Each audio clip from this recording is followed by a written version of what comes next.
ยังแมงกินนูนเด้อพ่อแม่พี่น้องยังเบิ่งมีบ่ดูมีวันน่ะดูวันน่ะได้บ้าบ่ ทางนก เบิ่งดูเบิ่งดูเราดูไม่ปลงเอาบ่ได้ภาษาออกมา เห็นบอกพ่อแม่พี่น้องยังบ่เห็นเนาะ มันใบยังอ่อนบ่ได้เลยนี่มันเบิด มันไม่กินอะไร เดี๋ยวมึงดูมันกินอะไรเท่าเห็นบ่มันกินอะไรก็เอานะ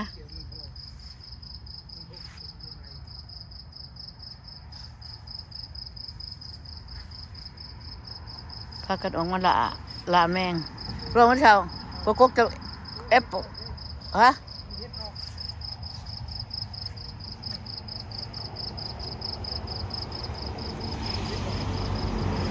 มึงเว้นบ่เห็นเด้มึงเว้นบ่เห็นประเด็นไปออกมาเนาะเยี่ยมมึงจดแอปเปิ้ลเลยปุ้นแอปเปิ้ลมันตัวมันลายนะจะไปเหยียบกระเทียมก็ได้ดีกเงินได้ยาพอ โอ้มันมีโผล่เลย ลาย ดัง ก็มีบ่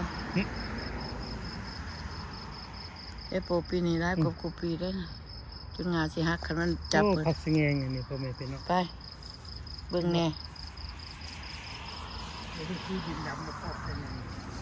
ถอกใส่เฮ็ดย่างก็เอาปุ๋ยใส่ละ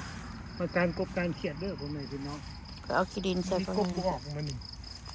คุณผู้ชมแห้งเนาะ เหยียบต้นมะเขือบักคางเขาเด้อ ต้นเขียมทาง มะข้างมะเขือกลางเว้นก็มากลางคืนก็มาน้ำงามเนาะเพื่อนเนาะ จะต้นชิโน่บ่ได้จังได๋ จังว่า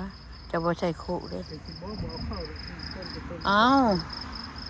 เก้าเขาเราจะบ่สิได้ปะ โอ้เฮ็ดออกเลย ใส่เห็ด เฮ็ดเองเฮ็ดบานค่ำบ่พ่อแม่พี่น้อง เห็ดวันค่ำมันนะ แต่มันบ่ออกหลายมันเอากินแล้วมันกินเลยนกอ๋อต้นตะแค่นอนนะผม ไปกระยามันจะมันก็เป็นดอกไปมันแห้งแดดคนบ้านเบื่อเลยเด้อเดี๋ยวพักขะแหน่เนี่ยคนบ้านเบื่อละช่องสั่ง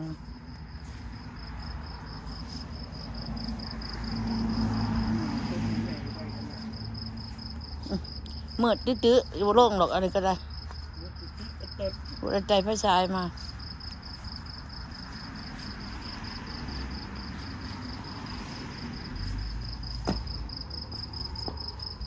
อากาศเย็น บึงคนบ่ตกบ่แข็งปุยใหม่ยังบ่มีน้ๆ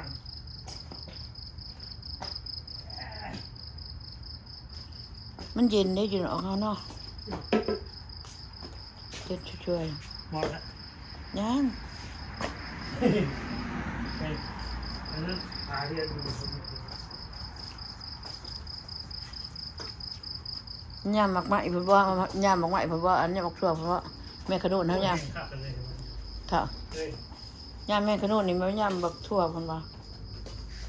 เป็นปะมันบ่เห็นมันแมงมาเต่าไม่เนาะ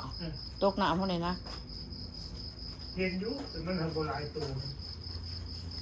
จักรวาลบ่มีเนาะเอ้าฝนตกตัวฮะ โอ้ฝนตกเลยพ่อแม่พี่น้องตึกตับตรงมา เพราะว่าสิเย็นๆอยู่เนี่ยโอเควันนี้เรื่องโอเคพี่น้องบายพี่น้อง